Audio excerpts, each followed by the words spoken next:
What's up, everybody? Welcome to Mixtapes. I'm your host, Eric Stanglin, and as always, right next to me is my co-host, Mr. Mark Moots. Moots, what's going on this morning, my friend?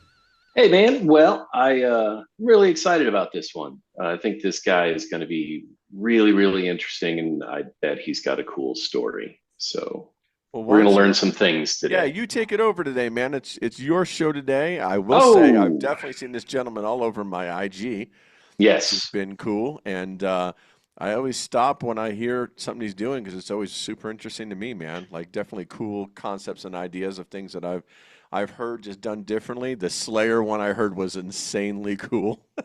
yeah, we're That going to talk about that. that was amazing. Um, So take over the show, my brother. yeah, so you might know him on Instagram as just Joey Syracuse. He was in Brand New Sin. He did the theme song for the Big Show multiple times, and now the Tommaso Ciampa for AEW. Prolific producer of music, hell of a singer, and what I'm going to assume a stand-up guy. Joe Altier. Yes. All right, I got it. How are you, man? Welcome to the I'm show. good. I'm good. I'm good. Fantastic. You nailed the last name. A lot of people, you know. I I, was you gonna know, ask, and then I fucked up and didn't, so I'm glad I no, nailed it. no, no, no. It's actually Italian. It's Altieri, but my grandfather took the I off as many Okay. immigrants did. But the more I learned about my grandfather, we think that he had the I on there, and then he was, not to digress, but like he lived in a part of the state called Utica, which is Huh. just east of Yep. Syracuse. And in the 20s and 30s, that was the upstate hub for the mob and the mafia out of New York City. And there was a lot of ties there. And then all of a sudden, in his late 30s, early 40s, moved way up near Canada, where my family is from, and took the I off his last name and just kind of so we don't know because he died when my dad was like 12. So we don't know if he might have been running from something at that point. Hmm. So He was a little connected, maybe. I don't know. We will never know. We will never Okay. know because I'd like to think that. Sure. Yeah. No, that's awesome. That's great. So typically Eric does this, but I'm going to jump in since he gave me the reins. One of the first questions we like to ask is, do you remember like your first music moment or memory? Like what did you hear that made you think this is the thing for me? Jesus, man, I do, it. Sometimes I think about it and I don't know because it seems like it's just always there, Yeah. like with Yeah. me. But I think, the first memory of me watching a band, and this is the one that really sticks with me. Um, I don't know what you guys call them in your areas, but my dad was a volunteer fire chief, Okay. and all the fire departments up here, some of them still do, but this is in the 70s and the 80s. They used to have a thing called the field days because we live out in the middle of nowhere where I grew up. So it's basically set up a carnival in the field, Yeah. all the amusement rides and the games and everything like that, the parade, beer tent, music, all that stuff. And it was a way for the fire department to raise funds. So it was the field days or what they might call firemen's carnivals. I don't know where they call them around the country, but I remember at a very young age, and I was probably 4, and I Hmm. remember standing in front of the stage watching the band play, just enthralled by them and just looking up. And at one point, somebody came up, some drunk guy came and picked me up and put me on the stage. And I turned around. I remember looking out at the crowd and and the singer kind of leaning down. He's like, "What the fuck are you doing up here?" And I'm like, I'm 4 years old and I just go, "Mom!" I just start screaming for my mother.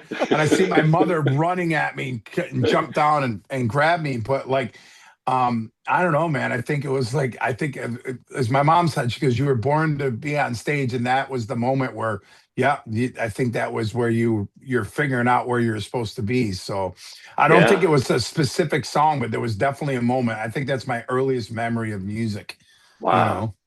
That's great. What was the first like band, I guess, that like K- Kiss. Kiss? Yeah, well, yeah. Yeah. Yeah. Yeah. My Yeah, that my my older brother. I don't even know if it was my older brother. My older brother had a friend. and we're over at his house. He had a little brother around the same age, so him and I were in our in his bedroom listening to music and trading baseball cards. Yeah. Remember, sitting around trading the baseball Oh cards. yeah. And I wanted a certain card, and he wanted a certain card, so we end up working it out. And what I got in return was Kiss Destroyer and Kiss Double Platinum on vinyl. Wow. Yeah. And I just remember going home and putting Destroyer on, and that was it was off to the races after that. But it was Yeah, like man. I was like, because as a 5-year-old kid, 5 or 6-year-old kid at that point, like when you're looking at Kiss Destroyer and Double Platinum, and then the other record that I got at the same time was Kiss Alive 2. Hmm. And when you open Alive 2, it's like you're looking at Gene, and Gene was like sweat and just covered in blood. Yep. Yeah. It's like Yep. you're like, what is this? And then you open it up, and it shows the band, Peter Chris's drum Yeah. risers way up in the air, and they're coming Yep. down on these platforms, and there's flames Flames. coming up Yep. around Yep. them. As a Yeah. kid, I mean, nowadays kids take that shit for granted because we watch that on YouTube, or like they just Hmm. have so much access. But back then, that was larger in life. It was like a real life cartoon just Yes. coming to life, and you're like, I don't know what this is, but this is the coolest fucking thing I've ever seen. I had the exact same Yeah, experience. Like they were superheroes, Yeah. yeah, but they 100%. played, fucking guitars, and like yeah. it was so. I mean, geez, that Gene Simmons picture, I have that tattooed on me. Like Oh, the one from Alive too. yeah, Yeah, yeah. I have that portrait on me, and like yeah, they changed my life. And really, I bet we're probably in the same age group, and yeah. like. I was born in '74. I'll be 52 in a few weeks. Okay, so So well, I'm older yeah, than you, so I was born in yeah, '70. But like Kiss, Kiss was the gateway drug, Yeah. yeah. like to everything. Because like as soon as I got Alive, and then it was Destroyer, and so on and so forth. But like I I was hooked, and I just knew that was the world I needed to live in. Like Mhm. this was my passion. I was never into sports. The only baseball cards I ever traded, bro, were the Kiss ones. You know? I remember those. Yeah. I remember. I wish I still had them. I still have my baseball cards, but they're just fucking. They're worthless. Sure. What a fucking racket that was. It's a whole other conversation at some point. It's like, Yep. wow, you're trying to tell me that this Jose Canseco fucking Oh, that's rookie card is amazing. $120 fucking dollars when Right. there's 5 million of them in the market. What a fucked up lesson about the actual economy of our world at a very young age. So Yeah, man. you know about that stuff, so then I could say the word Greg Jeffries, or I could Yes. say I could say the people that were Brian Jordan, the people that were supposed to be like the cars that were supposed to be so much. Oh, Did you have a Ken Griffey '89? yeah, I did. Yeah.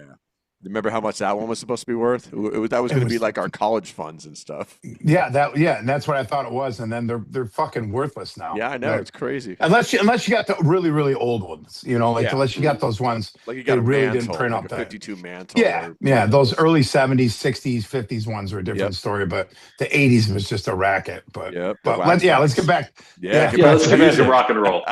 Yeah, let's back to rock and roll. So when did you start playing piano then? Right around the same age, about 5. My Okay. my mother had a piano in the house, and she played just a little bit. She wasn't really a musician per se, but she loved having a piano. She played a little bit at church when she was a younger, when she was like in her teens. Okay. And I have two older brothers, and my mom was hoping that they would be interested in the piano, and she tried to sit down and teach them, but you know, they just really had zero interest in it. And me, I gravitated towards it very early. And she said it was even at 3 or 4 years old, I was sitting up there just plunking away at it. So by the time 5 came around, she taught me the very basics, like the scales she wrote in pencil on the piano, like the notes. Oh yeah. Okay. And then she gave me a book, and it was just like very, simple, C, D, E, F, G, to write down and learning that stuff. And she taught me how to read music. So at the same time I was learning how to read words, I was learning how to read music. And I pretty much self-taught myself for the first few years of my life because my mom taught me the chords and everything. But after that, it was really kind of bringing out either my boombox or literally lifting up my record player and Hmm. setting it in the living room where the piano was and just putting a song on. And then me teaching myself by ear how to play, Okay. and then at some point, my mom's like, all right, we need to find you somebody to teach you lessons. And nowadays it's so easy to find someone, and with the internet and just we're so connected now. But where I lived is very rural, it's farm country. There wasn't, like, man, I don't know who hell teaches piano. Maybe we'll go to the grocery store and up on the bulletin board there'd be a Right. little Hmm. pair thing that said, hey, piano lessons, call, 315-682, whatever the number was. Yeah. So my mom just started searching around, and we ended up finding this guy who's a retired um, music teacher in the school district that I was going to, and he was doing piano lessons out of his house. So at like the age of 8, I started actually taking piano lessons, and I took piano lessons all the way through high school. Nice. Okay. So Good teacher too, like because I know sometimes with like piano teachers it was tough because you never got to learn what you wanted to learn, and you were basically just sight reading. Did you yeah, get to well, learn stuff you wanted to too? absolutely, and that's really where it's at because so many people get, especially at that time. I think things are a little bit differently now because there's so many different teachers and so many different things. But at that time, the people that you were getting taught by were, not just baby boomers, but you're talking about the generation before that. You're Right. talking about our grandparents' age. So you're talking a very strict. Some of these people didn't even grow up with rock and roll. Right. They grew up.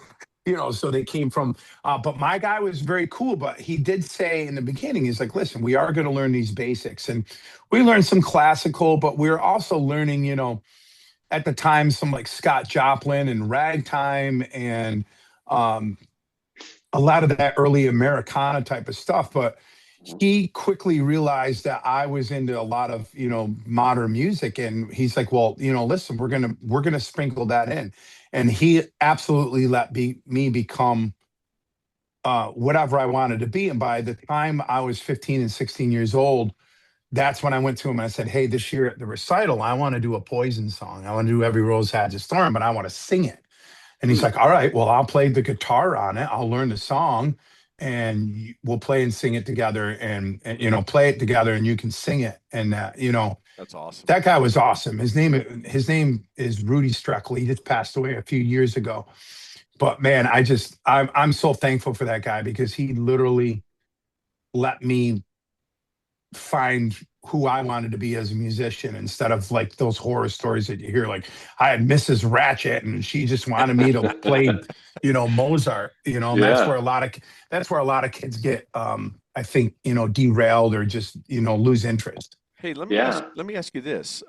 Did that teacher get to see some of your success? And did you He like keep did. in contact with him? And what did he think about all that?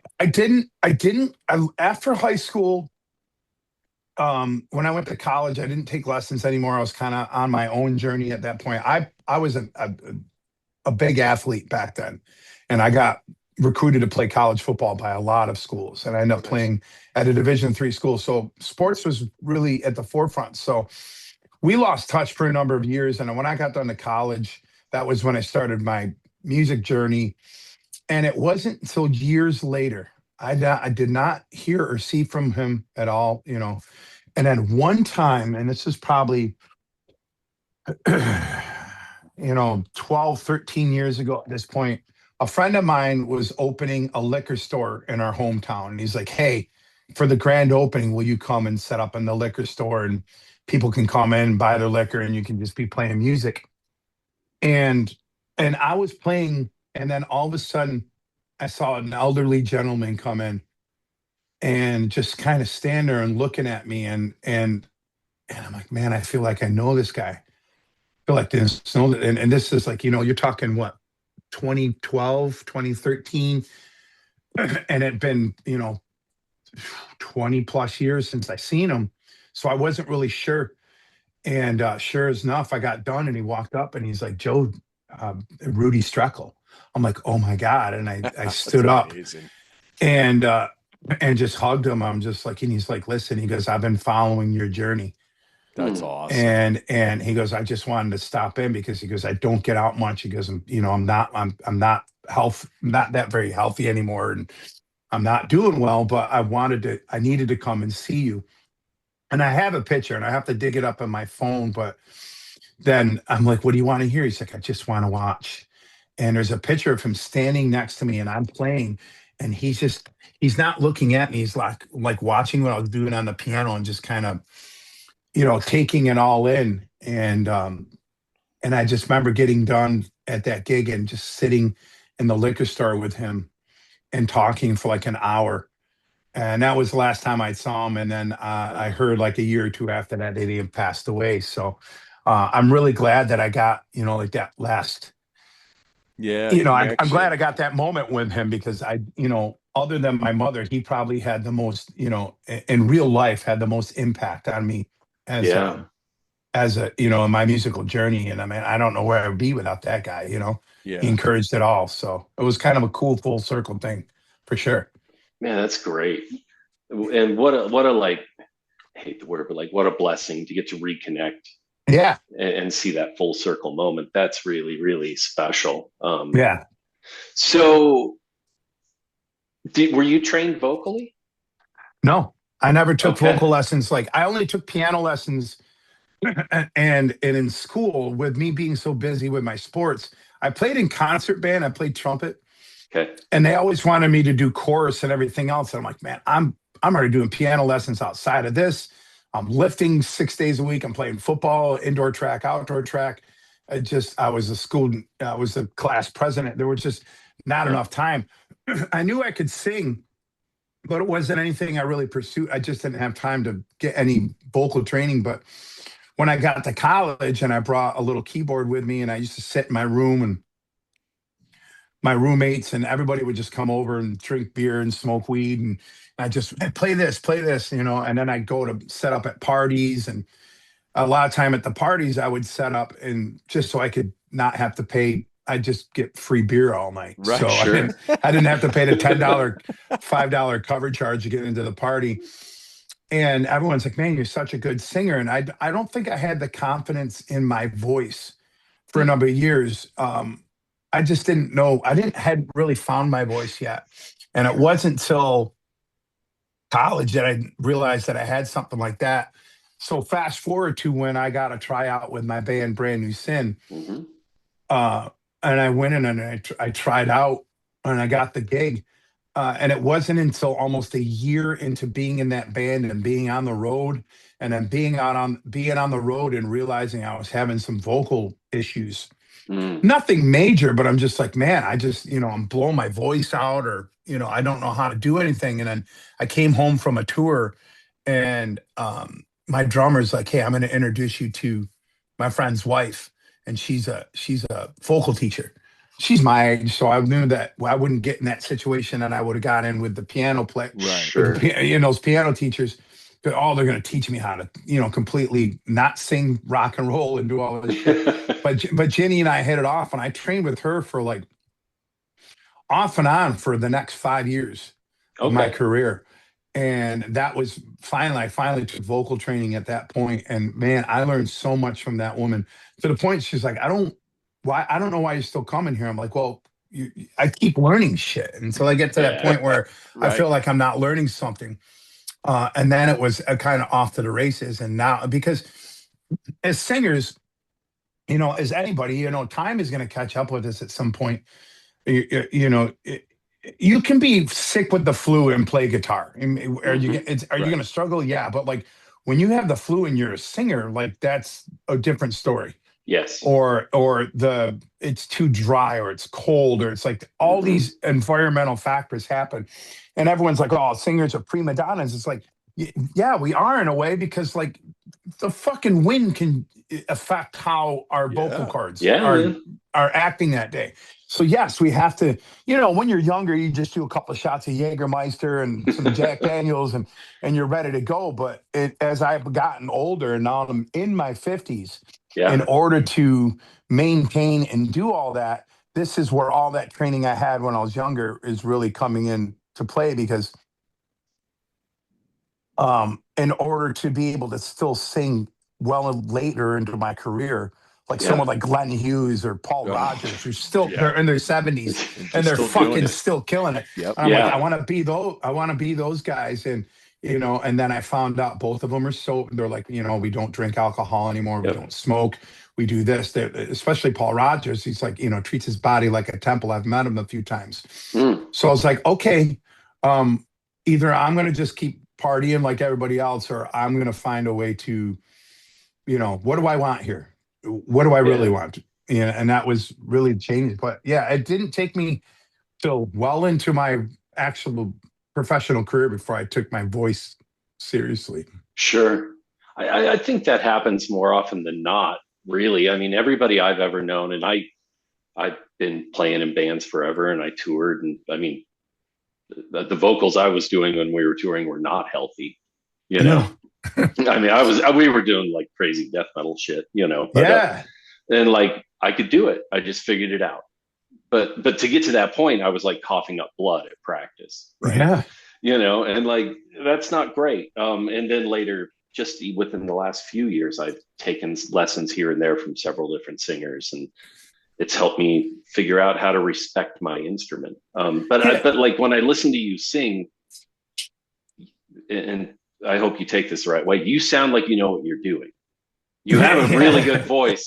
Like your voice is really good and you have great tone and but you sound like this is like coming from not only a soulful, but an educated place. Well, it is, and Yeah. that took years. And I have a couple vocal students, and I take on a few only because I tell them, like, listen, if you want to learn the technical stuff like that, I'm not trained in this.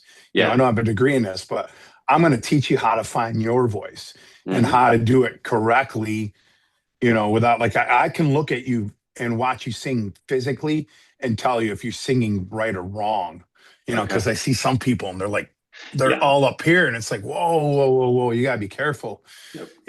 You're supposed to be singing Yeah. from here. No tension.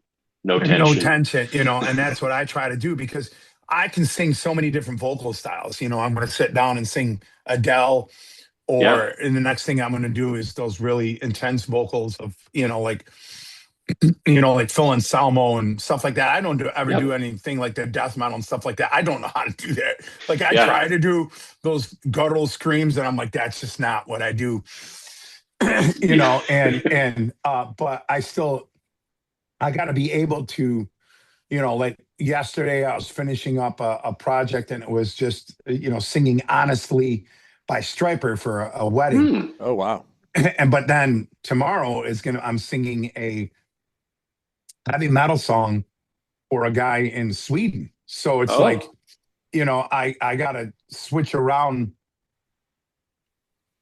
my Yeah. style, and I got to be kind of ready. Like that's why I go and do the gym in the morning. I go to the gym and I do cardio in the morning, and because that's how I warm up now. Because someone's like, "Do you still do vocal warm ups?" I'm like, "No, I go work out.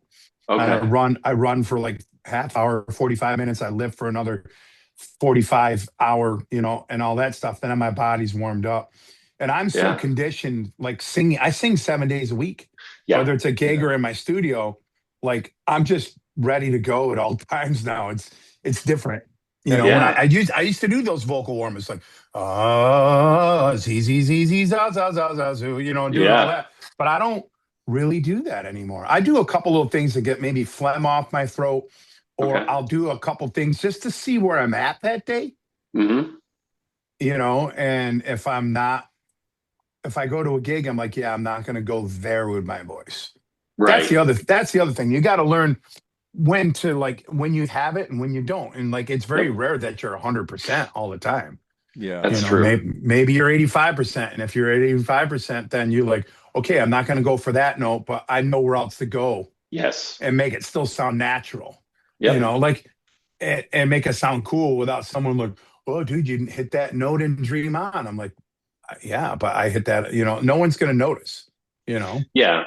Well, I think it reminds me of something Rob Halford said in an interview years ago where he's like, I might not hit the note, but I'm going to hit a note. Yeah.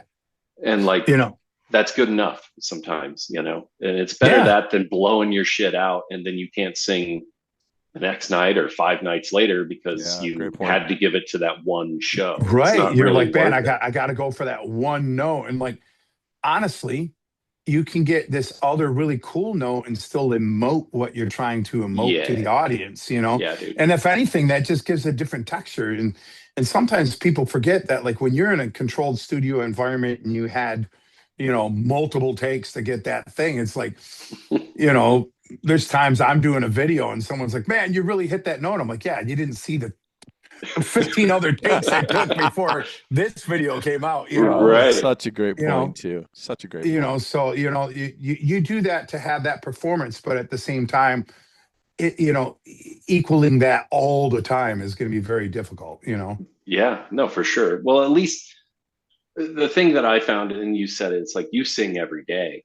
So that's Yeah. going to keep you at a certain level of Mhm. proficiency and comfort and even just keep you warm Mhm. to a degree, right? Where like I'm lazy as shit and my band only practices once a week if I'm lucky. So like Well, sometimes it's a it's little rough. condition. It's not just conditioning the vocal cords, but of your body too. Like if Sure. you notice, I have a very large neck. I was kind of built for it. Like you look at Corey Taylor, and you're like, dude's neck is jacked. Yeah. Like our muscles are built differently. Aaron Lewis built differently. Like genetically, I kind of got it, and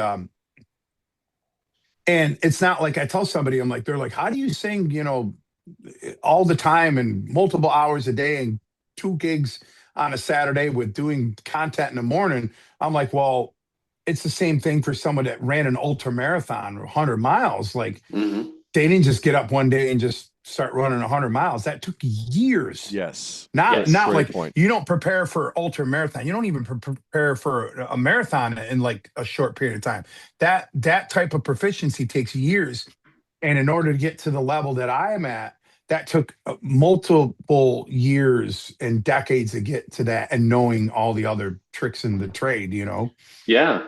These are great Yeah. points, That by makes the way, sense. that you're sharing, with our audience of people that are maybe want to know how they can get their singing game up more. I mean, these are great points because I think a lot of people, I mean, at least when I was a kid, it was like you had it or you didn't. And that's Hmm. how I always thought it was. I didn't realize some people actually work towards their craft as singers. I just always thought like, hey, this is my friend, he can sing. This is my other friend, he can't. I didn't understand. Right, You know what I right. mean? I didn't. Well, like anything else, like, there has to be like, I want to play pro basketball. Well, dude, you're 5'10", you're Right. Italian, like you can't really jump. And no matter how hard you work, you're you're probably not going to get to the NBA. You got a better chance of like getting struck by lightning, Right. So, but there is the X factor involved. There is, a point where like, yeah, you're kind of built for that. There's always that, but like that's not the only thing, because you'll see people have this incredible natural talent, whether it's singing or and something else, and they're complete fucks when it comes to anything else in their life, and they never become anything of it. And then Hmm. there's people that are mid talented, but they put so much fucking work into it, and they blow those people out of the water. Yeah. So there's a lot of factors that are involved in that, but yeah, It's a good it's conditioning, man. It takes a long fucking time. it's a good point. It's a really good point. Um, I guess one of the things that I was thinking about is like, so you have all these videos, right? And you're Yeah. reimagining all these songs. How did you come up with like that idea that like I'm gonna fuck around with Slayer and make it into a Well, piano I ballad? I think it started long before there was, content creation. Yeah. And I remember the first time I did something like that, when I was just playing. I had this every Tuesday night gig at this bar, and every Tuesday night, and people would come out to see me play. And at that time, my song list, I know 5,000 songs. Like if you come out to see me, I'm That's literally a insane. human jukebox. But at that time, it was maybe 1,000 songs. And people would come out and they're like, and at that time I was in Brand New Sin, so it Yeah. was a novelty for people to come and see the singer from a hard rock heavy metal band. But like, dude, he plays Elton John, he does all this shit. Yeah. Now, I mean, now it's very different because people know what I do. Sure. And it's almost odd for some people to be like, oh my God, he sings heavy metal. It's almost flipped it around. But people will be like, hey man, why don't you play this? Why don't you play that? And they were trying to get me to play heavier tunes. I'm like, it just doesn't translate. It won't translate on the piano. It sounds fucking stupid. And I remember one night I said, well, fuck it. And I worked out a version of Blackened by Metallica. Okay. And the whole place, there was probably like 20, 30 people at the bar that night. And they all just stood there and looked at me, and I got done and they're all like, that was fucking so cool, And I was like, okay, I'm kind of onto something. So I used to do that back then. And I ended up releasing a version of that years ago, probably 15 years ago. I released a version of that, and it's up on my Spotify. Okay. And that's really where it started. But it wasn't until like the pandemic hit, and obviously, I went from playing like 200 or 300 gigs a year to like zero overnight. Right. And I lived in New York, where it was like the fucking Gestapo up here, like everything shut down, and like it was just like we knew music wasn't going to come back for a while. And I had friends in other parts of the country. Like 2 weeks later, I'm playing my gigs again. What are you doing? I'm like, I'm fucking locked in my fucking house here in New York. But so I was streaming. I started streaming on Twitch when I saw that coming, and I already had some friends having success on Twitch, and not just music creators, but other people were like, you really should stream on Twitch. So I started streaming on there, and I was streaming every day. And within months, I got really big on that platform, and I really kind of shot the top of the musicians on there. I started making really good living. I was making a better living on there at that time than I was if I was playing real gigs. Just because everybody's home. But like, I'd sometimes stream for 5, 6, 7, 8, 9 hours at a time. Wow. Getting requests and all that shit, because I was like, hey, you want to hear a song? Hit this button and then request it. And it was like a jukebox. Yeah. And then I was just like, I would start experimenting with shit. And where everything kind of went like that is one night I just remember doing Brown Eyed Girl, and I'm like, man, someone wanted to hear Brown Eyed Girl. I'm like, fine, I don't want to fucking play this fucking song, like Brown Eyed Girl, Piano Man, Don't Stop Believing, Wagon Wheel. There's a host of these songs. Mustang Sally, as a working musician, you're like, I fucking hate this song. Yes. I don't want to ever play it again. Why do you want to hear it? Haven't you heard this fucking song enough? Sweet Home Alabama was another one. Yes, Sweet Home Alabama. Pour some sugar on me. Yep. Oh yeah. Yeah, any of those songs. So I'm like, you know what? Fuck it. And I said to the camera, I'm like, I'm gonna fucking fuck this song up. And I started playing it in a minor key. Right. And I have that ability to be like, all right, how do I take, this key of G and turn it into a minor key? And I've seen other people do stuff like that on the internet. It's not like I've invented this, Right. So I did that, and I was like, wow, that was really cool. And at that time, I had just started really spending more time putting content on TikTok and Instagram and Facebook and all that stuff. I was doing it years prior, but it was a little bit different. This is when the creator game, this is 2020 and 2021, when the creator game was really getting, big. You could post longer videos, because for a long time, TikTok was like, you had 15 seconds. Right. 10 seconds, 30 seconds, a minute. You didn't have much time. And they started making it a little bit longer. So I started posting on TikTok, and I didn't know how to get traction on there. And what got me traction originally was then I did, hey, do you ever wonder what the person looks like, the voice behind some of your favorite wrestling theme songs? I'm the singer of I did a little video, and it's like, I did this song, and I did and then I said, well, I did the Big Show, and then I showed my voice in the AEW one, and that popped off, and it got me like 500,000 views. So not viral, but a lot. And that really grew my TikTok channel. And then I started kind of like, okay, but then it kind of faded off. It's like, okay, I can't just keep leaning into this one thing. Like, hey, I did this. Yeah. Let's I got some eyes on me. Let's start doing this stuff. So I was posting videos, and I was getting a little bit of traction here and there. But then that night, after I did the Brown Eyed Girl one, I sat down and then I recorded a version of it, and I put it up on TikTok, and that was my first viral moment. Okay. After that, And then I was like, okay, I think I'm finding a lane here. Let's start reimagining stuff. Minor key, take something and put it into a ballad. Like I had Charlie Daniels, Devil Went Down to Georgia. What would it sound like if I slowed it down? What if Here I Go Again was by Whitesnake was a country ballad? You know, Yeah. and I started doing those things. And all of those videos just started getting increasingly bigger. Like Brown Eye Girl, 1.5 million. Here I Go Again, 3.7 million. It was like the virality started going. So that's when I kind of found my lane. Now, after a while, it's like, okay, I can't sit here and come up with something every day. I like it's exhausting me. So, all right, now that I got eyes on me, let's start showcasing Gen X songs, all this other stuff. Let's just put stuff on the piano and don't have to do anything different. Let's just strip it down. And that's really what I did as a creator. Once I found my lane and I Yeah. kind of stayed in it. And with that, then the creativity just kept coming.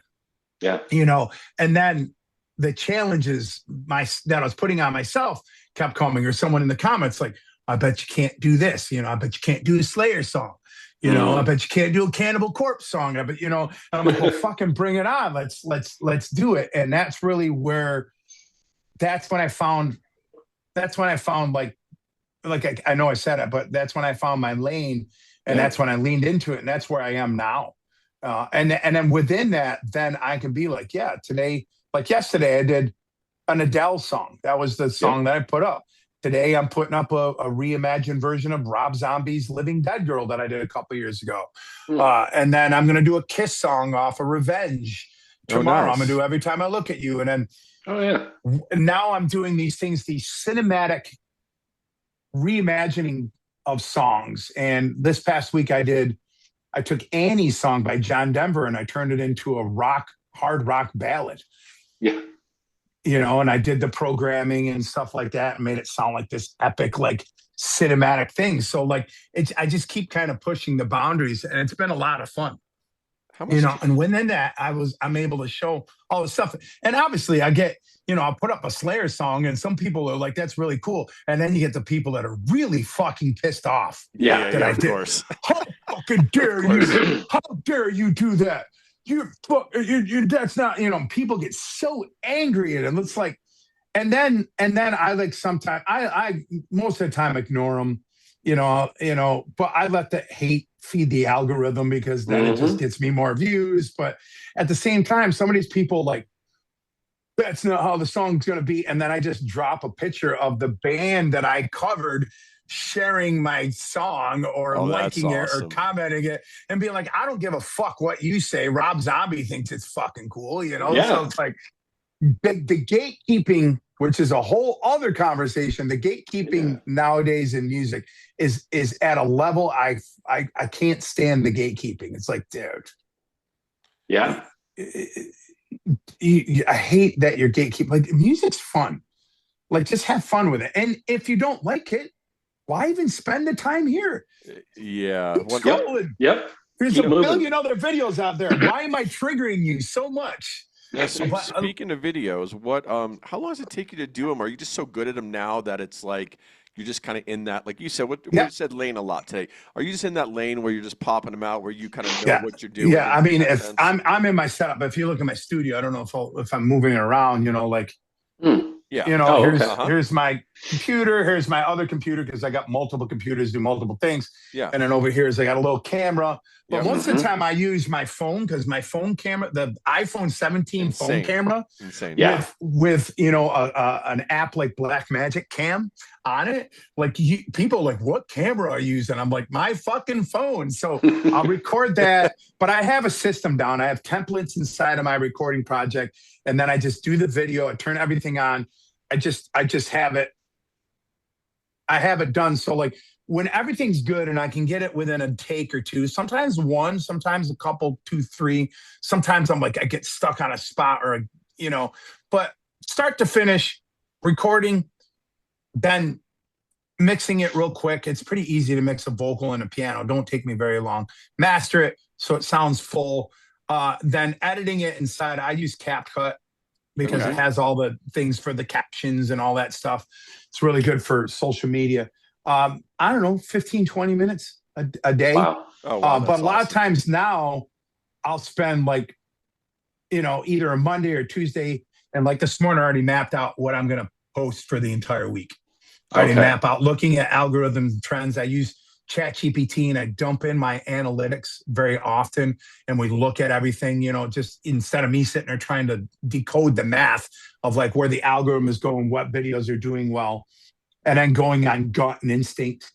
Then I plan out my week, and then I'll usually sit down for an afternoon for about 2, 3 hours and film all my content for the week, not just for Instagram and Facebook, but also I do long form videos twice a week on YouTube. So I have to do that. So I try to do that all in one day and just block off a whole afternoon. And then the beauty of the internet, now you can just schedule everything. Yeah. And I sit down and spend another 2, 3 hours scheduling everything. And then I just kind of set it and forget it. For anybody who gets that reference. But Yes.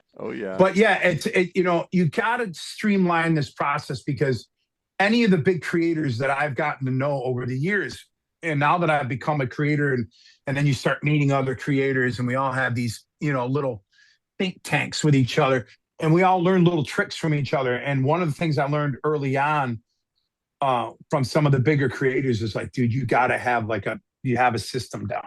Yeah. Have a system. So, because if not, content creation can get really tiresome, and cumbersome, and also could burn you out really quick. So you got to find a way to not let it burn you out.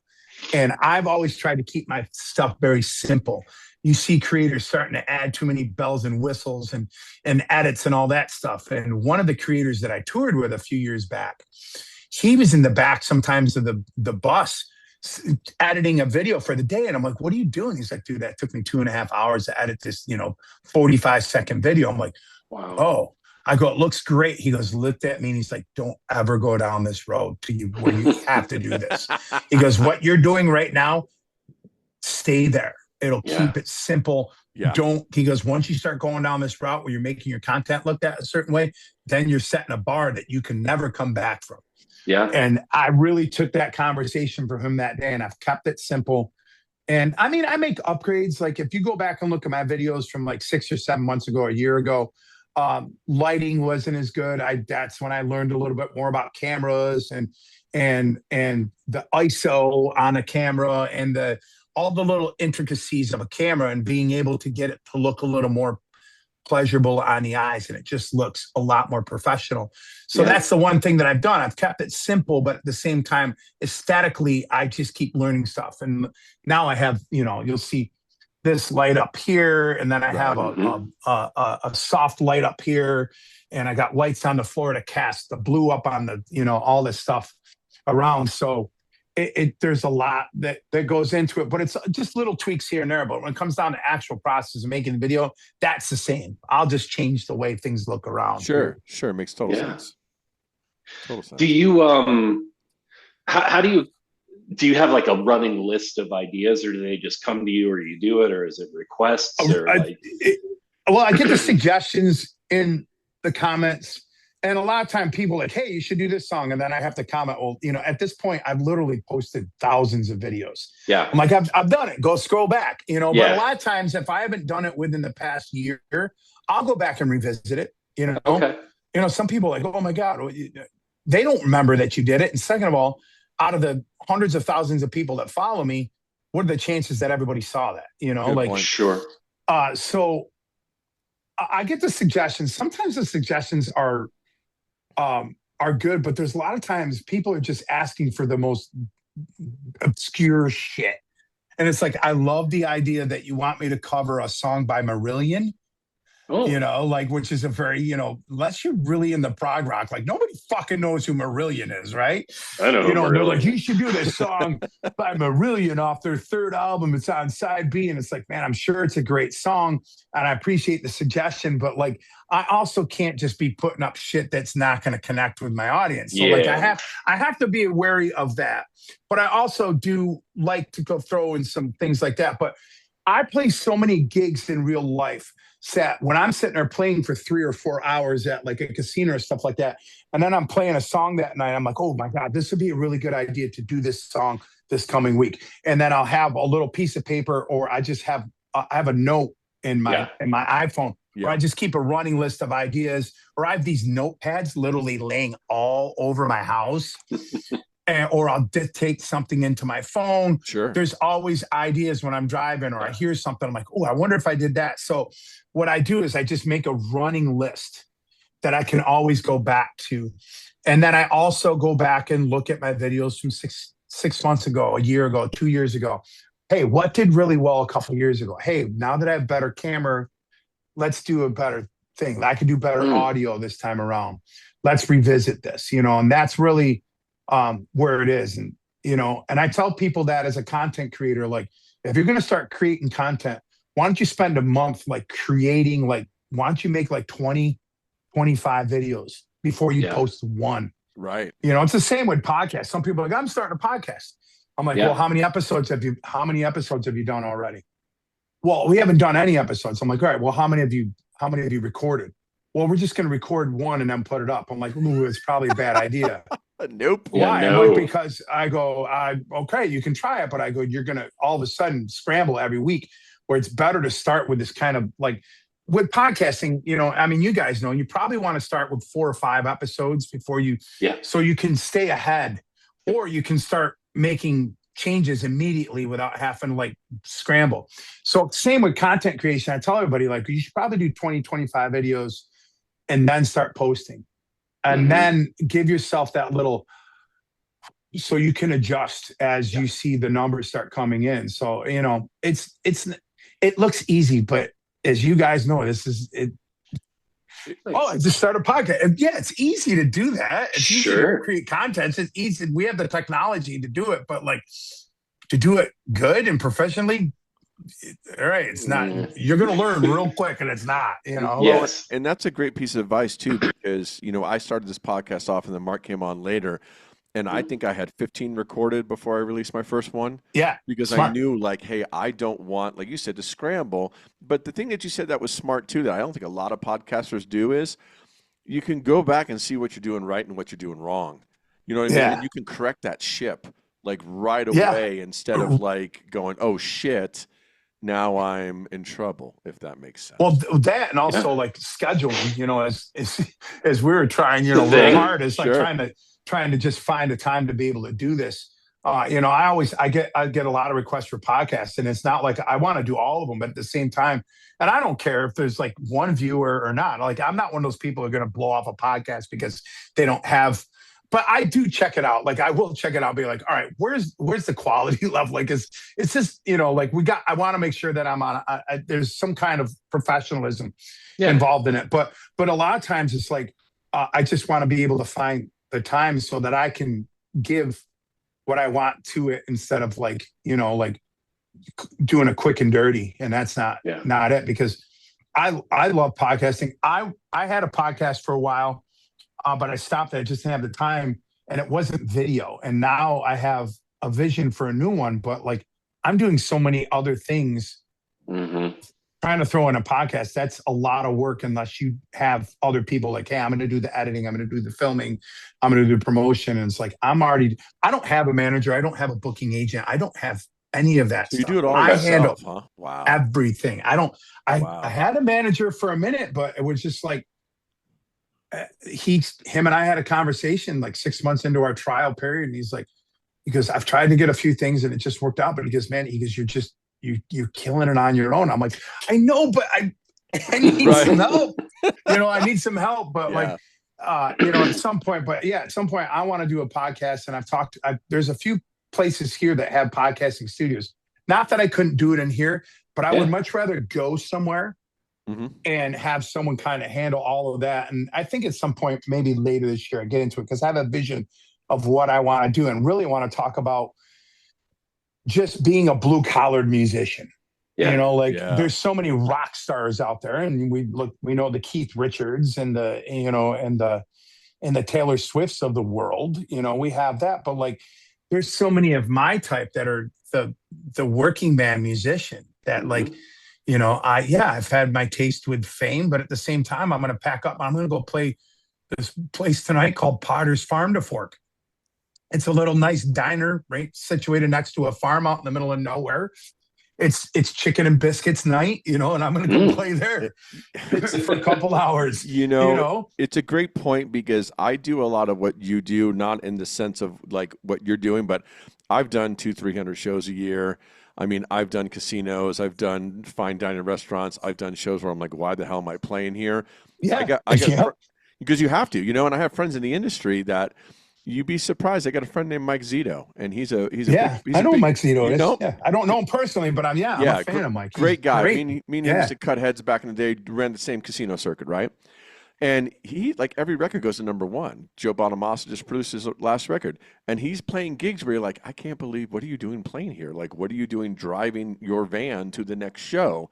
People don't understand that. You got a good idea there, man, because I think it would help people understand more of like what it is like doing a blue collar type musician yeah, gig and like trying Yeah. to get yourself out there, but still understanding like, hey, you can still have a number one record and then you're going to play a place that has 150, 200 people. yeah. I mean, and I don't think people realize, some people like come out and see me and like, man, I can't believe you're playing here. I'm like, what do you Right. mean? They're like, well, man, you got all these people liking your stuff and you got millions of views. And I'm like, yeah, I'm just a working. I'm no different than the guy going work in the factory. I just got a way cooler job. Right. But I Yeah. got to go out and earn my money. But at the same time, I know people that got platinum records on their wall, and I make more money than they do. Yeah. They're unrecouped, or they're like, we can't tour this year, so they're not making any money. They're Right. off the road, or they're waiting for their next gig. And some of them haven't, like some of them get off the road and they go play casino gigs and stuff like that. But some of them don't, their ego won't let them. Yeah. That's a good point.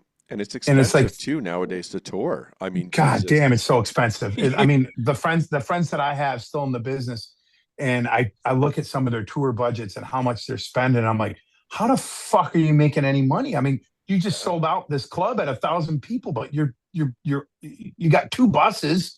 Buses are through the roof. You got crew, Yeah. gas. Okay, well, you have a day off, but you still got to pay for both the buses and your crew. So Yep. I'm like, I don't know how anybody's making it on the road, and that's why a few years back I had the opportunity, and I went back out on the road, and I opened for a band called Halocene, and Halocene, very big YouTube band, blew up, and millions of followers on all the platforms. And I went out with them, and they were selling out clubs, but they still make more money sitting at home doing content creation than they do going Yeah. out on the road. Huh. So I was like, all right, everyone's like, well, why don't you tour? I'm like, I don't, just because I have 300,000 followers on TikTok, that means fucking dick. It doesn't mean anything. I've seen people with 2 million followers and they come through town and 5 people show up. Right. It's not real. Those people aren't literally, sometimes they're not real. And second of Yeah. all, 1 million people on a platform that literally has billions of people. And then you take those millions of people and then spread them out over the entire world. And then how many of these people actually are in Decatur, Illinois Right. when you show up? Yeah. Like the numbers game, it's very vastly different. But then you have people that don't have a social media presence, say like a jam band like Mo, Right. a band MOE. Right. And they got social media presence, but they're a jam band and they've been doing it for so long. And they have a loyal following that they can go to Decatur in Illinois and draw 800 people. Sure. But their social media doesn't look like they can. It's weird, a very right? weird world. Yeah. Yeah. So now I've gotten to a point where I'm like, okay, COVID taught me a lot of stuff, especially with Twitch. Like, man, I'm at the pinnacle of where I am in my area in Syracuse and upstate New York.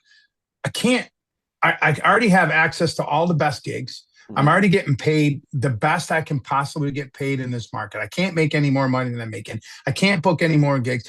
All the people here probably fucking know who I am because I've been around for 30 years. Sure. Like I can't grow that fan base much bigger, but I have the internet and I can grow that fan base on a much larger level. So streaming on Twitch, you reach people all over the world. People are going to subscribe to your channel. People, I'm going to launch a Patreon. Hey, people, you want to hear more of these longer versions of these songs, subscribe to my Patreon. Instead of trying to just focus on your area, why don't you build that ecosystem around the world? But at the same time, you still have the hybrid where that you can still go out and play casino gigs, you can play private gigs, corporate gigs, wedding gigs, Potter's Farm and Fork, where I'm playing tonight, Right. and make a couple $100 and get a chicken and biscuits dinner to bring home with me. And, so that's the hybrid, because the restaurant and the bar industry is changing a lot. And that's a whole other Yes. thing that's Yes, it happening, is. where alcohol sales are fucking down like 50-60%, I literally. know. So, and that was where we made our music, where we made it. Restaurant costs are through the roof. Restaurant staffing is harder. A lot of places are just, the blue collar musicians are starting to slowly die out, because now this place is just getting rid of music, Yeah. or they're like, we just can't pay you the same, or can you come in and play for $50 in tips? And that's not Nope. a thing. So it's like, every time this has happened in my career, it's time to pivot. So now I'm trying to make this, I don't even know where we started with this whole fucking question. I'm sorry if I That's went all on right. a tangent. It doesn't matter. The information you're giving us and the honesty. I mean, like I said, I can relate a lot to you, because you remember during the pandemic, what did everybody say to us during the pandemic? Oh my God, I miss music, and oh my God, this and that. And then you come back and start playing gigs, and it's like 3 months later, you don't miss it anymore. And you're like, Right. They're awesome. like, oh my God, we're so glad you're back. And now I'm playing places. And sometimes I'm playing nights. And listen, as big as I am in this area, and as well known as I'm in this area and on social media, there's still nights I'm rolling in and I'm like, shit, Right. this can be a bad night. Right. Or, halfway through the night, the owner and I look at each other like, yeah, let's call it. Yeah. Like either I take a cut and pay, or he's like, hey man, it's just a loss. Here's your full pay. Why don't you just get the fuck out of here and we can close down early? Bars don't stay open that late anymore. The whole thing is changing. So when I'm consulting guys, because I also have a consulting business where I consult musicians and brands and stuff like that. And they're coming to me like, I want to book more gigs. I want to do this and that. I'm like, all right, let's talk about being a musician in this world that is vastly changing quickly. Let's, and it's what we see now is going to be vastly different than another year because of AI, vastly different because here's the other thing. The pandemic's over with, but people are still have a hard time going out because the economy's shit. Yep. And like, I hate to sound morbid, but like, what the fuck? You might just show up at, the Applebee's and get fucking shot and killed. Yeah. Someone might fucking come in and just shoot the fucking place up now. So that puts us, and that is in the back of everybody's mind now, because every day you're seeing like, holy shit, somebody, I was sitting at church. Yeah, or Austin. Yesterday. Yeah, it just happened in Austin, Texas. And I hit up some friends down there. I'm like, oh my God, everything all right? And they're like, well, you know me, I don't go down to 6th Street anymore, but you don't know. So like that plants a seed in back of everyone's head. And I think people are like kind of like, the world's losing their fucking mind. What can we do? All right, I can stream online. You can put me up on your television with your surround sound system. You can interact with me. Yes. And we can have a concert right here in your house, and you can grab a 30 rack of Natty Ice and get fucking wasted and not even have to worry about driving or anything, so like, light up a joint. You can do all the things you want in the comfort of your home and not have to worry about that. So the money you were going to spend going out and spend a couple $100, you can give me $20 or $30 that night for requests and all that stuff. And that's a cheap night for them, and that's more budget friendly. So things are changing and I'm changing with it. And honestly, I like being home more because I like being in this space so I can create. Second of all, my daughter's almost a teenager and she's growing up fast. And I don't want to miss all the things that are happening in her life, because all the years when I was in a band, I got to a point where I was watching guys in my band who had kids missing birthdays, missing very important moments. And my daughter called me. She had her first recital tonight in ballet. And I'm like, and my heart was breaking. I didn't have kids when I was touring. And I'm so glad that I can pivot and make these things now. And I'm in a kind of a transition phase, where I'm not playing as many live gigs. And there's some weeks I freak out because that was my bread and butter. But then I'm like, oh, some guy from Sweden just hired me, pay me more than I would have made on 2 gigs this week to sing on a song. So I come in the studio and I do all my stuff, and then we're off to the races. So that's awesome. It's really kind of just evolving into something different, and doing something that I can sustain. Right. And I mean, what am I going to do? Go get a day job at 52? Yeah, I What feel am I? I feel the same way, man. I feel the same What way. am I Yeah. gonna fuck? What am I gonna fuck? Who's gonna fucking hire me Yeah. at 52? Like, and what am I gonna go do? Right. Right. Right.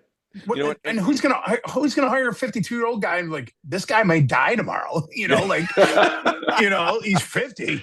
He could Yeah. die, and like we're not going to invest all this time in him when we can get somebody that's 20 years old and we know we're going to have around for 30 years. Well, and you're Yep. pivoting to, which is smart. I mean, the whole AI conversation is a whole different conversation too, because the thing I don't think people realize, and I think you'll agree with me on this, is that AI is going to take jobs away from people like me and you who write music that get it placed in things where they can just have Yes. some Joe Blow at the at Warner going, "Hey man, I need you to write this type of song for this movie.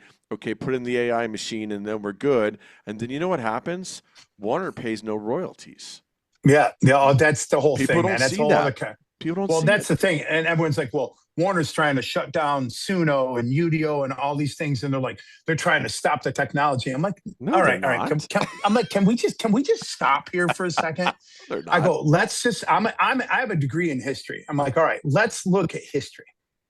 Let's look at what these major labels do. They don't want to stop it. They want to own it so they can control it and Yes. then start making all this shit and own it themselves and not have to pay a fucking musician a goddamn penny, which they don't pay us anyways. No. Yeah. So it's like now they're just finding more ways to do that. Or they're trying to control the system so that you and because I'll be honest, I use AI in a lot of different forms. Some of my cinematic stuff has AI elements because I can't fucking score an orchestra. But I can get the AI to score me the orchestra to go underneath what I'm building on the piano. Sure. And I'll do that and I'll have fun with that. Or sometimes it helps me get ideas. There's a lot of writers in Nashville and all around the world that are putting their demos in there and be like, all right, what would it sound like if we added a funk element? What if we like Right. they're using it as utility belt. But here's the thing. If all those major labels own those things, then they'll able to track what songs were used to model the version that you grabbed and then be like, well, you don't own that song that was modeled after Metallica, Slayer, Pantera, and Stone Sour. And they're going to get all the royalties and we're going to keep that because we own copyrights on all those bands. Mm-hmm. It's a ruse and they're doing everything they kind of just keep fucking us over. But in the meantime, there's always workarounds. And it's like, listen, at this point, I don't want to sell a million records. I don't want to play arenas. As Ice-T said in an interview once, all you need is 1,000 fans. That's all you need. You just need 1,000 loyal fans. You put out 6 different T-shirts in that year at $30 a T-shirt. That's what? That's 6 T-shirts, 1,000 people. That's 6,000 T-shirts.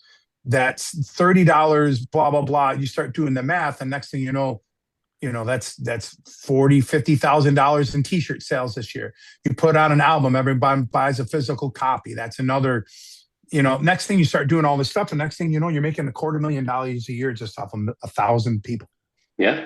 It's Build wild. the ecosystem. And the other thing about AI is like, yeah, we're going to go down the rabbit hole and us musicians are going to lose momentum. But here's the thing. People want the human element.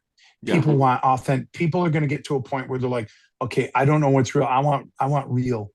Give me some authenticity. And people are going to want authenticity. So the people that can be able to weather the storm and navigate through it, I'm not scared. I've navigated 30 years of this fucking business. Right. Record deals and shitty record deals and losing everything and bankruptcies and everything else. I'm more confident that I'm going to survive this more than ever. Yeah. I don't bring it on, man. So, but I got about 5 minutes, fellas. No, so you're awesome. Right. We can. But we can always do another one where we can talk more for sure. So I would love that. Yeah. You know what? Let me interrupt you real quick. You know what I would love to do with you, Joe, sometime in the future? We're doing this thing called Albums That Made Us. Oh, and we'd love to have you on and you pick the album that, and obviously one album can't make any of us, right? But like, think about an album that's like, this album's so important. And we're just trying to get people that are in the business. Jason McMaster from Watchtower and Dangerous Toys did the first one with us. And I saw that. And I love Jason. I met Jason years ago when he was when he had broken teeth. right? Yeah. Okay. Yep. And we played a couple shows together up in the Chicago area. And Jason was like the fucking Nicest guy. that is the coolest dude I think I've ever met in my life. Yeah. Yes. 100%. And I saw that. And anytime I see anything that Jason does, I think anything he does is great. And I saw that. I was like, oh, that's a cool concept. So yeah, absolutely. I would love to do that. Let's do Great. that, man. Let's get you out of here. Yeah. All right. I just want to say thank you for just being so open and honest today, man. It was a really, Always. really killer conversation. Moots, anything you want to add? Yeah. I mean, it's fucking cool that just through a stupid DM through something like Instagram that we get to have this awesome conversation. And Like I said, that's the evolution of all of this, yeah, man, right? yeah. But I So, genuinely appreciate it, and oh, of course. we scratched some surfaces, but there's more to mine. So anytime There's you more. want, Yeah. we'll do it. We'll reconnect for sure. But like, thank you, Awesome. gentlemen. Have a Absolutely. great Thank day. you, All Joe. right. Have a great All You day. right. too, All right, brother. Joe. Take care, Bye. man.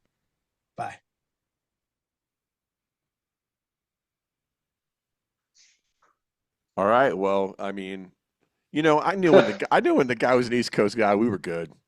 I It was knew we were good, man. good. I knew, and he seemed to have a great time. I know we had a great time talking with him, and Yes.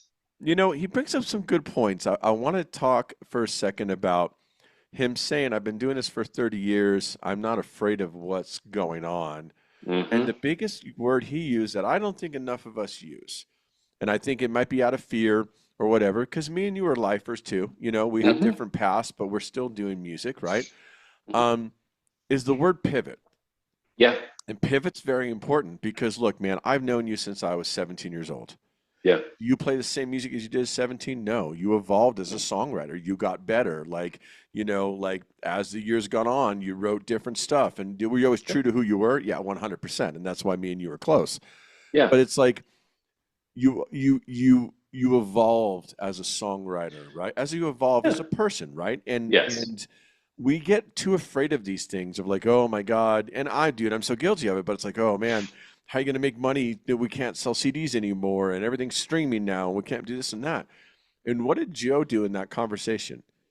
He basically said, I do this, I do that. And it's like I could relate to him a lot. I'm not a concert Yep. creator like him, but I have been known to do a shitload of gigs a year. And I know Yeah. exactly what he's talking about. And I've been in that Hmm. situation plenty of times. And I've watched people that were huge playing small little places and going, what the fuck are you doing playing here?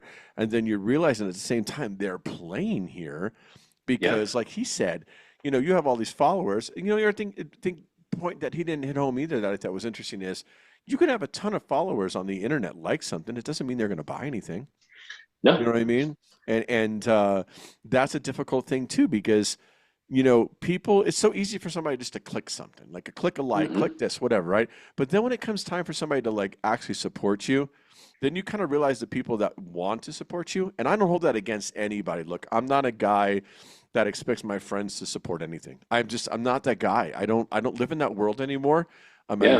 used to, but it's like, if you got friends, how are you going to support all your friends on every little thing they do? Do you see what I'm saying? Yep. And social media is different nowadays. It's not like it Yeah. used to be where we were more like a community where we helped each other out. Hmm. Now it's just like a disinformation fucking cesspool at times where you're like, I don't, ugh. I do like his idea and concept of people wanting to go back to like real stuff. And I hope that Yeah. continues. And, you know, like I said, you said in the interview, we're barely scratching the surface, and it's true. Yeah. And I appreciate how cool he was because, let's bring this over to the Facebook group and talk about it because there's so much Yeah. great shit we can talk about with this, like your careers, fellow musicians. What are you feeling about Hmm. this? Was this a good conversation? Did you not resonate with the conversation? Like, what do you have to add that the three of us missed? You Yeah. know, Because there's certainly a lot. I mean that's it's a pretty deep rabbit hole you can go down, and everybody's experience is going to be different. 100%. Um, no, that's what that group is for. Like, And let's chop it up. to know that he does this all on his own. That's impressive. And kudos to the manager for Yeah, saying, dude, you're doing all this yourself.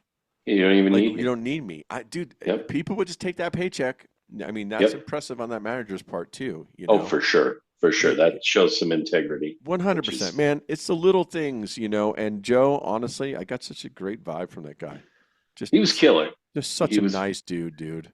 Well, and like you could tell he was just a genuine, he was just, that's who he is, Yeah. Oh, And like there 100%. was no like crazy pretense or like No, show he was putting on. He's just that guy. So it was awesome. It was I really, really cool. completely agree 100%. Yeah. We didn't do it when we started off the show, but like, subscribe, all that crap, Mm-hmm. help us Mm-hmm. out. It makes a difference.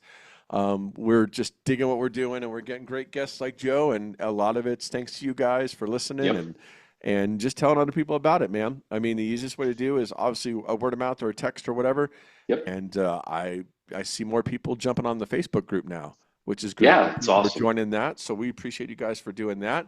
And I think we're probably going to pivot more towards the Facebook group and then the Patreon also. That way, like, Yes. you guys can find stuff easier and we can interact better. You know what I Yeah. mean? It's like so many That's it. platforms make it so difficult. And if you can't see shit, it's like here we are posting things that you just never see. The Patreon, you can see. You can, Yep. like, whenever you want to go on the Patreon, you can see exactly what we did. You can get Yes. updated on when we send something. It's awesome. I mean, Yep. we're going to be everywhere, but I think we'll be in certain places more than others. Yeah. And I know Patreon, I'll be in a lot more because I have a Patreon, and I know the Facebook group I'll be in more too For because it's sure. just in my group thing. I just click group and there I am. And here it Yep. is. And I can talk to you guys. And you guys have been throwing some great stuff at us too, which has Yes. been really cool to read because, like I said, I mean, we're doing this because we love it. If there's money Mm-hmm. that comes about of it, wonderful. It'll help us buy better gear and things like that. But I'm not Yep. counting on any of that money. I'm Yeah. counting on none of it. Nothing, nothing at all. I'm just enjoying the ride. But it is nice to be able to see what you guys are saying and continue the conversation, you know? Yeah, for sure. No, I mean it's about community, and Yeah. like we're doing this because we like talking about this shit, and I assume you're listening because you like hearing and or talking about this shit. Yes. So like we can do that together there, and it's simple and it's fun, and like I appreciate it. So Yeah. And if it's getting you to listen to more music, we're doing our job even better, because even that's better. the biggest thing, man. In times, in any times of trouble or just whatever, in anything, I'm not Yep. saying nothing. I'm just saying, just in general, boy, Yeah. music for me has been that lifeline always. Always. It's always been that lifeline. And to have people like-minded, like that you can just lose yourself for an hour and talk about why Alice in Chains Dirt is the best record of the 90s, Yep. and then have somebody disagree or agree with you. That shit's awesome. Yeah. You know what I mean? No, it's what it's all about. And Yeah, it's man. what we're doing here. So it's great. Hey, so real quick, we should probably talk about the Oh record that yeah. we've been listening to. Why don't you go first? So I actually probably most recently I've been listening to a lot of different stuff. I've just been trying to kind of keep up with new releases and I'll see hype about stuff. So, but I think the thing I like the most that I have heard recently, and I might be stealing this from you, but we'll see that Yeah. new Michael Monroe record, Outer Stellar. Like, dude, Yeah. we've talked about Hanoi Rocks and how fucking great I think that band was, and Michael Monroe, like, he's had a long solo career ever since Hanoi disbanded, and Yep. like, and some of it is so great, but like this new album is like a killer, and it's all over the map style wise, but like, man, it's got a lot of, it's just great. Yeah, you Um, stole mine for yeah, sure. That was the one I was going to recommend too. You know what though? I'll do this, and you're so right about all your points. I mean, yeah, it's the production is fucking great too. it I mean, sounds great. it really does. Yeah. I'm going to go with not faking it.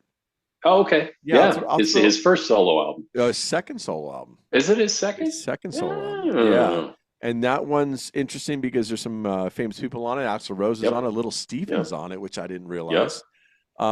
It's a good record, man. It's Yeah. one of those ones where, you know, we do our albums that should have been huge, and we got some more of those episodes coming. I promise you, Yes, folks. we do.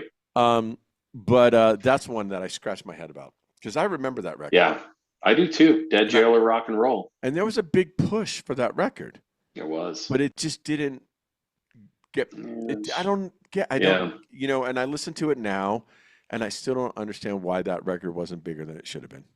I have no idea because I do remember that really well. It's killer record, and like you Yeah, said, there were big people on it, and even in the video, I think for Dead Jail, like Axel's in it as well, yeah, and yeah. it seemed like everything was loaded, and that it just, 100%. at least in America, True. it didn't translate. And I don't know who that guitar player is, but that Fucking guitar player great. is fucking great on that Not Yeah, Faking It record. Like yeah, really smart guitar player. So those are our selections. yeah. Check it out. I think you'll enjoy it. And anything you got to add before we get out of here, my man?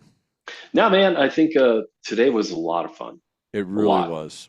Really, Yeah, really was. And thanks, Joe, for being such a straight up cool dude, absolutely. man. You know, wish you Yeah, nothing but success, and hopefully we get you on an episode of Albums That Made Me. yeah. I think that'll be really cool. Oh, 100%. All right, ladies and gentlemen, like I always say at every end of every episode, be good yourselves, be good others, and tell a friend, spread the word. Send a text or call a friend. Shit, we don't call friends anymore. Call a It's friend and true. see how friends are doing, man. All that stuff's super important. And we'll catch you again. Maybe we'll catch you on the Facebook group. Peace.